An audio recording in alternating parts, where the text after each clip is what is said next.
KLFM Rentak Interaktif Kota 97.2 Layan je. Tingkatkan pemahaman anda terhadap pelbagai topik menarik.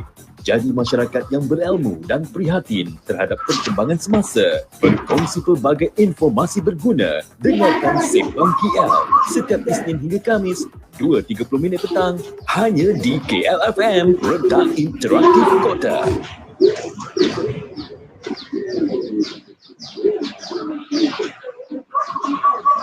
Baik, sudah tiba masanya untuk kita bersama dengan Sembang KL seperti yang EJ tadi. Kita bersama dengan tetamu untuk hari ini, Dr. Muhammad Afzanizam Abdul Analisis Ekonomi Bank Islam Malaysia Berhad. Dan anda juga boleh saksikan secara live streaming di Facebook KLFM Rentak Interaktif Kota. Anda boleh saksikan sendiri wajah Dr. Muhammad Azizan dan juga EJ live di Konti. Baik, Assalamualaikum Doktor. Waalaikumsalam EJ. Doktor berada di rumah sekarang ini? Ya, betul. Apa khabar doktor untuk hari ini? Baik, alhamdulillah baik-baik saja. Masih orang kata tu berpandemik, ber-PKP, so kena hati-hatilah sekarang ni. Ya, betul. Okey, terima kasih kerana sudi juga bersama kami untuk kita sama-sama bincang secara sembang santai hari ini, iaitu topik hari ini moratorium, beban ataupun peluang. Walaupun kita dah mengetahui berkaitan dengan moratorium awal bulan lagi, murah. Jadi hari ini sebagai pembuka topik, kita nak boleh tak doktor jelaskan sedikit lah secara ringkas apa yang dimaksudkan dengan moratorium ini doktor? Silakan. Okey, moratorium tu secara kata tu ringkasnya adalah penangguhan pembayaran hutang. Tujuannya tak lain tak bukan orang kata tu memberi kelegaan kepada rakyat Malaysia yang mempunyai fasiliti pembiayaan dengan institusi perbankan lah. Jadi kalau bila seseorang itu membuat keputusan untuk mengambil moratorium, bermaksud dia membuat keputusan untuk menangguhkan pembayaran tersebut. Jadi bila berlaku penangguhan, duit yang sepatutnya dibayar bulan-bulan untuk hutang tu, jadi untuk tempoh 6 bulan akan datang ni berlaku penjimatan. Jadi terpulanglah kepada individu yang menerima manfaat ini untuk menggunakan duit tersebut. Nak buat simpanan ke, nak buat perniagaan ke, bergantunglah kepada ini. Jadi secara ringkasnya ialah satu bentuk penangguhan pembayaran hutang bulanan. Ya, itu juga yang difahamkan oleh kita semua dan saya juga faham begitulah penangguhan setakat 6 bulan. Jadi sehingga ke hari ini boleh tak doktor kongsikanlah juga dengan kita agaknya golongan mana yang sudah paling ramai yang mengambil peluang untuk membuat permohonan moratorium ini doktor?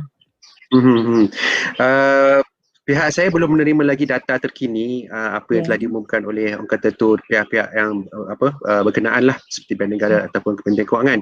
Tapi kalau kita lihat setiap institusi perbankan tu sebenarnya dah pun bersedia dan menerima permohonan dan saya kira orang kata tu trendnya tak banyak berbeza. Kalau kita lihat tahun lepas apabila kita mengalami moratorium 1.0, pada awalnya ramai juga yang mengambil bahagian dalam moratorium ni, lebih 95%, tetapi setiap bulan tu makin berkurangan sehingga kepada 70%. Jadi maksudnya tidak semualah yang mahukan moratoriumnya. Jadi yang tak mahu moratorium tu mungkin mereka yang tak terkesan lah, mereka yang kata tu tak ada keperluan. Jadi saya kira trendnya tak banyak berbeza. Cuma kali ni ialah automatic moratorium, tetapi kena call, kena buat permohonan, maksudnya sangat-sangat ringkas lah. Berbanding tahun lalu tak payah call, semua dapat. Tapi yang tak nak tu baru kena call lah. Tu je lah beza dia. Ya, mungkin ada juga kekeliruan yang berlaku di sini. Pihak kerajaan kata permohonan secara automatik, tapi ada juga mengata dah kata secara automatik, kenapa nak kena mohon? Kerana ada juga tak nak meneruskan moratorium ini. Betul. Okey. Baik, itu sedikit sebanyak apa yang dikongsikan secara ringkas dimaksudkan dengan moratorium dan golongan yang mengambil peluang untuk memohon moratorium untuk kali ini. Dengarkan Sembang KL hanya di KLFM Renta Interaktif Kota. Ya, Sembang KL masih lagi bersama dengan Dr. Muhammad Afzal Nizam bercerita berkaitan dengan moratorium beban ataupun peluang. Jadi apa yang berlaku sekarang ini adalah akibat terkesan daripada akibat pandemik COVID-19. Wow, meriah Pak Doktor, ada bunyi burung. Doktor ada bunyi burung ya? Jiran-jiran ada di sini. Jiran. Okey, baik. Apa yang berkaitan dengan topik moratorium ini adalah akibat pandemik yang berlaku bukan saja di negara kita Malaysia tapi di seluruh dunia.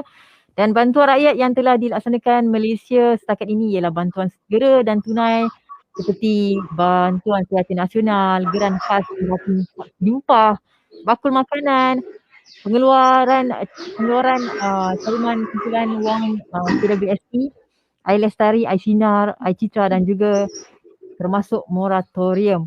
Baik, Doktor, adakah bantuan yang dilaksanakan oleh pihak kerajaan termasuk moratorium ini menandakan keputusan yang diambil oleh kerajaan adalah tepat bagi membantu rakyat pulih dari segi keupayaan tunai untuk ketika ini, Doktor? Saya kira ya satu pendekatan yang tepat lah, kerana pertamanya apabila berlaku pandemik ni kita tak pasti sebenarnya macam mana ekonomi tu bakal pulih kan.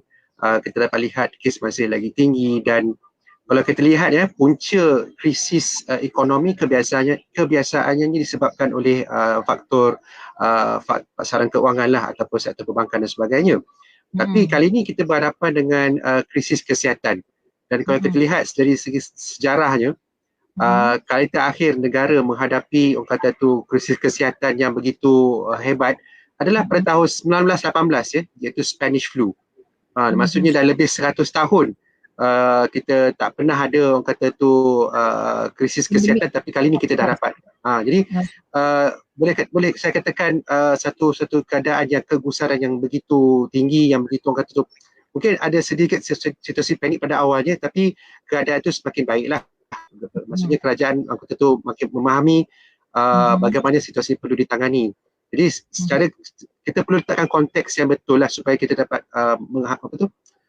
appreciate ataupun menghargai kenapa dasar ataupun langkah-langkah itu diperkenalkan sedemikian rupa.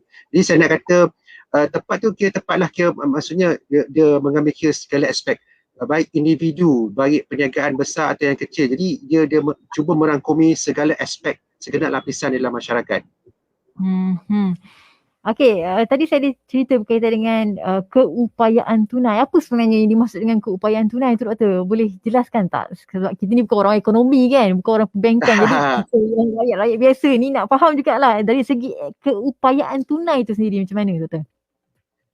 Keupayaan tunai tu maksudnya ialah kita nak berbelanja perlukan wang tunai kan, tetapi kalau bila berlaku COVID-19, berlaku pandemik dan dilaksanakan pula langkah seperti PKP, sudah tentu bagi peniaga akan orang kata tu kehilangan hasil ataupun jualan lah. Bagi pekerja pula kalau pekerja pula mungkin ada yang dipotong gaji ataupun kehilangan pekerjaan, jadi kehilangan tunai tersebut. Jadi bantuan-bantuan ni seharusnya dapat menaikkan keupayaan tunai bagi mereka yang, terutama mereka yang terkesan lah. Jadi dengan wang tunai tersebut, kalau peniaga tu bolehlah dibayar gaji ataupun membayar orang kata tu barang-barang ataupun stok, apa lagi berkenaan dengan nak bayar kepada supplier, itu dari segi peniaga lah. Kalau dari segi individu, boleh digunakan wang tersebut untuk melunaskan perkara-perkara yang asas seperti makanan, minuman, bil-bil dan sebagainya. Jadi maksud keupayaan tunai itu adalah konteks untuk memenuhi keperluan asas. Jadi bantuan kerajaan cuba untuk menutup lompang disebabkan pandemik tadi itu. Okey, jadi ekonomi pun dilihat dapat bergerak, dapat berpusing ya. Ya, betul. Okey, baik Doktor. Jadi moratorium ini dikhususkan pada mereka yang terjejas akibat pandemik yang tidak menerima pendapatan bulanan ataupun hilang punca mata pencarian. Tapi golongan yang tidak terjejas dengan pendapatan ada kita dengarkan untuk tidak disaran mengambil moratorium. Jadi apa pandangan Doktor tentang perkara itu, Doktor? Okey, hakikatnya moratorium ni dia untuk maksudnya untuk semualah, tak kira kesan ke tak terkesan ke, Tetapi yalah, kalau kita ambil moratorium tu adalah perkara-perkara yang kita perlu orang kata tu cakna lah.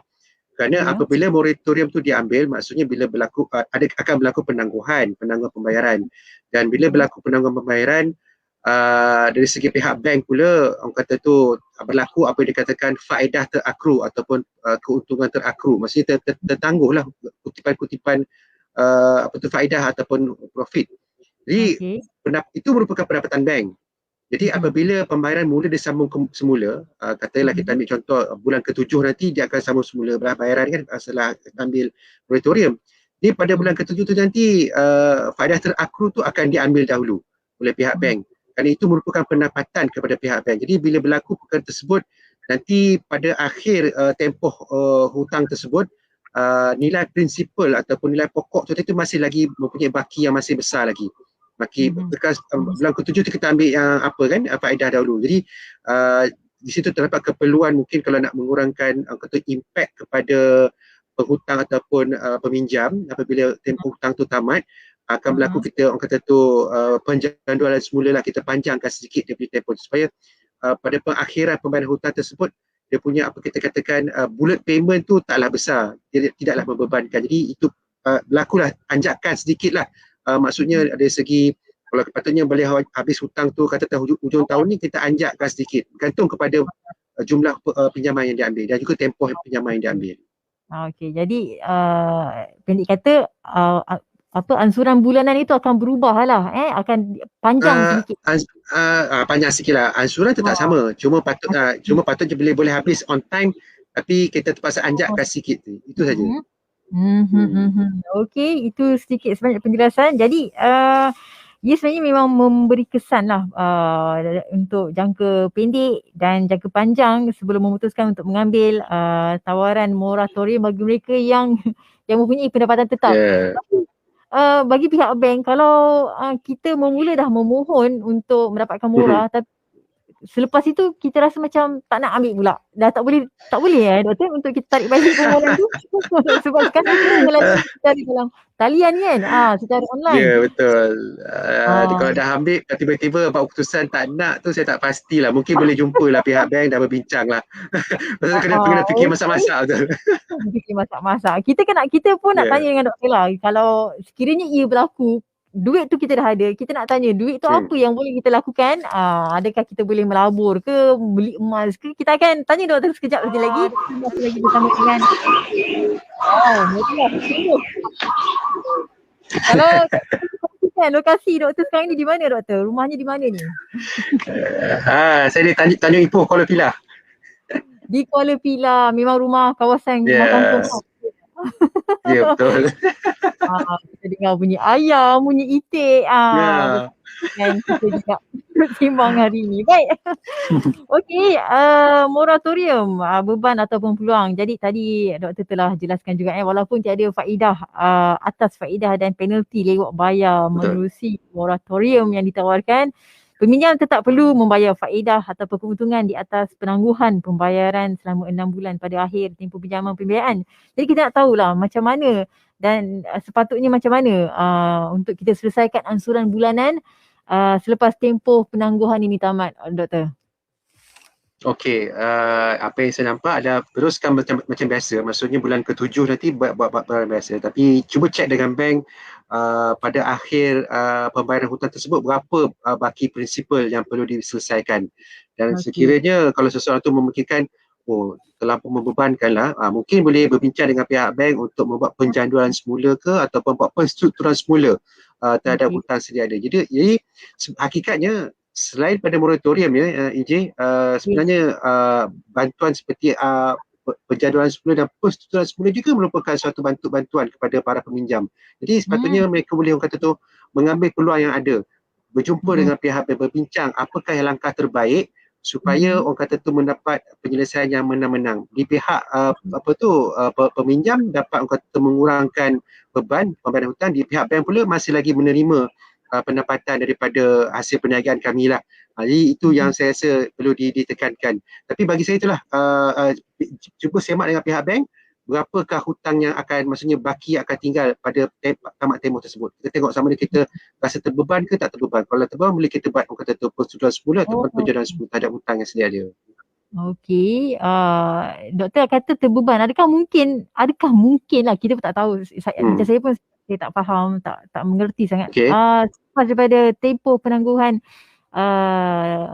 moratorium ni tamat, hutang itu akan menjadi bayar bulanan itu akan menjadi lebih sedikit daripada kebiasaan ataupun berkurangan sedikit.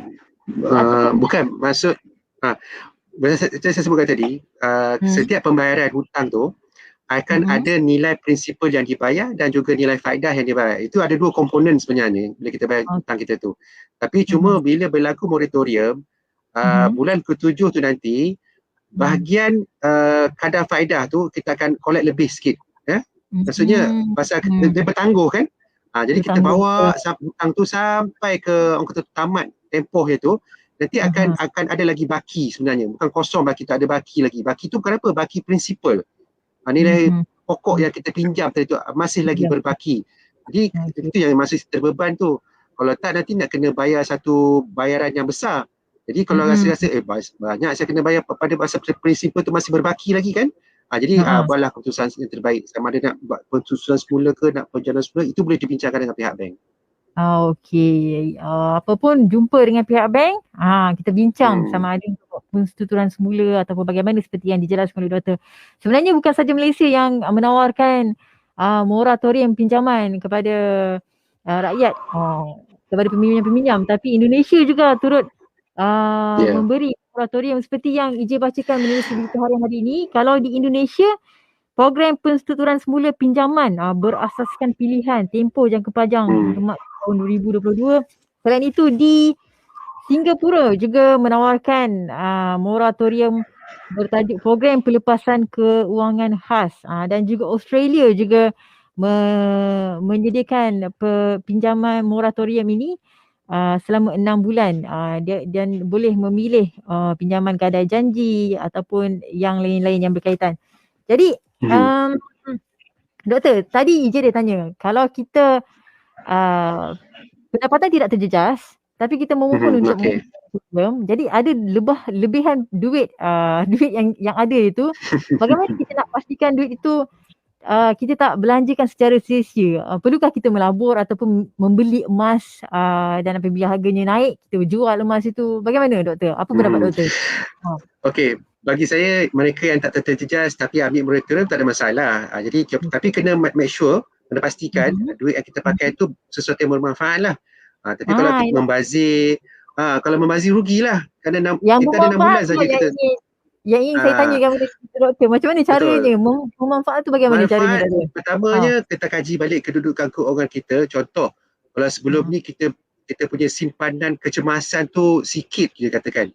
Pasal mengikut kajian ramai ada yang kajian daripada pihak Bank Negara, kajian daripada pihak KDPSP banyak mengatakan ramai rakyat Malaysia yang tak mempunyai simpanan kecemasan. Nak mengadakan RM1,000 tiba-tiba tu susah nak adakan. Jadi ini merupakan peluang untuk kita rakyat Malaysia untuk orang kata meningkatkan simpanan bagi tujuan kecemasan. Jadi itu perkara yang saya rasa pertamanya yang perlu kita lakukan. Kedua, kalau kata nak melabur boleh, tapi kena tahulah apa yang nak dilaburkan tu. Kalau melabur ni ada hukum dia. Hukum dia semakin tinggi sesuatu pulangan tu maka semakin tinggilah pula dia punya risiko. Jangan fokus kat dia punya pulangan. Dengan Bitcoin naik tinggilah nanti kalau rugi habis dah. Ada 6 bulan je. Jadi maksud saya tu boleh nak melabur tak ada masalah. Tapi cuma kena tanya diri sendiri, tepuk dada tanya iman. Nak melabur kat mana? Nasihat saya melaburlah dalam instrumen yang sesuai, yang berisiko yang kita boleh terima lah. Contoh macam PSP ke kan. Jadi saya kira itu ada satu kata perkara yang wajar untuk dilakukan. Tapi pertama yang saya nak tekankan yang pertama tadi tu, simpanan untuk kecemasan. Kita tak pastikan kesihatan lah, kereta rosak lah dan sebagainya, macam-macam hal. Jadi saya rasa simpanan kita sebagai rakyat Malaysia kita kena tingkatkan simpanan kecemasan tadi melalui moratorium ni tadi. Faham? Okey, simpanan untuk kecemasan dan juga pelaburan secara di jalan yang benar. Jangan sampai kena scam pula.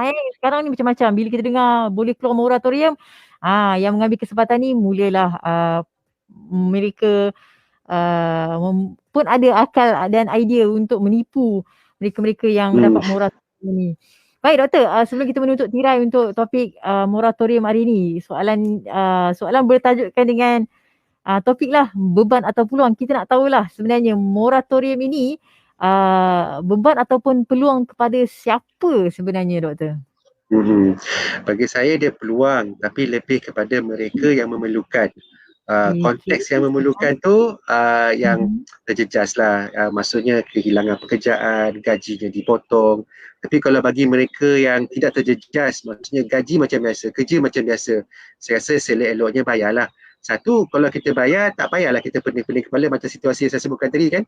Nanti pada time kita sampai ke tempoh akhir matang nanti, dah sibuk fikir ada baki prinsipal yang masih lagi tinggi. Jadi kita tidak terdedah kepada masalah itulah kalau kita terus meneruskan bayar. Dan kemudian pula kalau kita tak terkesan, cepatlah sikit kita bayar hutang kan. Jadi keadaan berhutang dengan tidak berhutang tu bagi saya sesuatu yang sangat-sangat berbeza.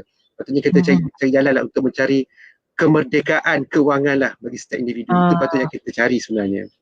Okey, baik. Sebenarnya pemohon moratorium juga seharusnya memikirkan keperluan jangka pendek dan panjang sebelum memutuskan untuk mengambil tawaran tersebut. Baik, terima kasih banyak Dr. Muhammad Af Zanizam yang berada di Kuala Pilah kerana sempat juga bersama dengan ibunya. Dan juga jika anda boleh lihat di live Facebook, di sebelah kiri ibu juga ada bersama penerbit Kak Albibi. Okey doktor, insyaAllah kalau ada masa kita akan bersama dengan doktor. Boleh, insyaAllah. Okey, Assalamualaikum. Waalaikumsalam. Itu dia Dr. Muhammad Af Zanizam, Ketua Penganalisis Ekonomi Bank Islam Malaysia yang berbicara berkaitan dengan moratorium, beban atau peluang. Okey, jangan marah-marah kepada anda yang masih belum menerima moratorium. InsyaAllah on the way katanya.